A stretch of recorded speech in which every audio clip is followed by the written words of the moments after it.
আমি কাদের কিছু বাস্তব কথা বলবো। ডিজিটাল অশান্তির চেয়ে সিঙ্গেল শান্তি অনেক ভালো, কারণ দুষ্ট গরুর চেয়ে শূন্য গোয়াল অনেক ভালো।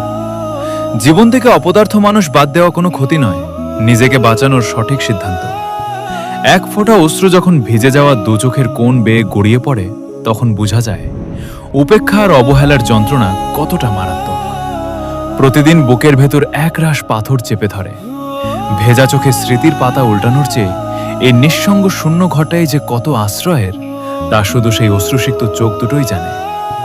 যে সম্পর্ক দিনের পর দিন শুধুই চোখের জল উপহার দেয়, সে সম্পর্কের ভুয়া মায়া আঁকড়ে ধরে রাখার চেয়ে নির্জনতার কোলে নিজেকে সঁপে দেওয়া অনেক বেশি ভালো। চোখের কোণে জমতে থাকা এই জলগুলো কিন্তু মিথ্যা নয়, এগুলো হলো অপমান আর অবমূল্যায়নের নীরব সাক্ষ্য।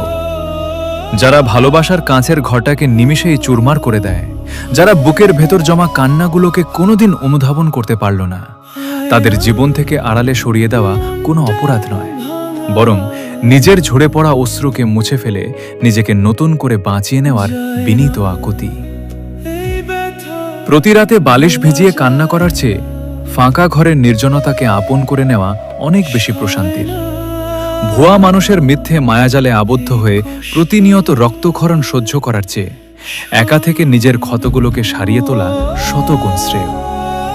জীবনটা তো শুধুই অবহেলার পাত্র হয়ে কাঁদার জন্য নয়, তাই বুকের ভেতর জমা দীর্ঘশ্বাসগুলোকে দূরে ঠেলে দিয়ে নিজের মনকে শান্ত করাটাই সত্যিকারের আত্মরক্ষা। দু চোখ বেয়ে ঝরে পড়া শেষ অশ্রুবিন্দুটি মুছে ফেলে যখন আপনি সেই বিষাক্ত মানুষগুলোকে বিদায় দেবেন, তখন বুঝবেন এই শূন্য ঘরটাই আসলে আপনার সবচেয়ে নিরাপদ আশ্রয়, আর এই নির্জনতাই আপনার প্রকৃত শান্তি।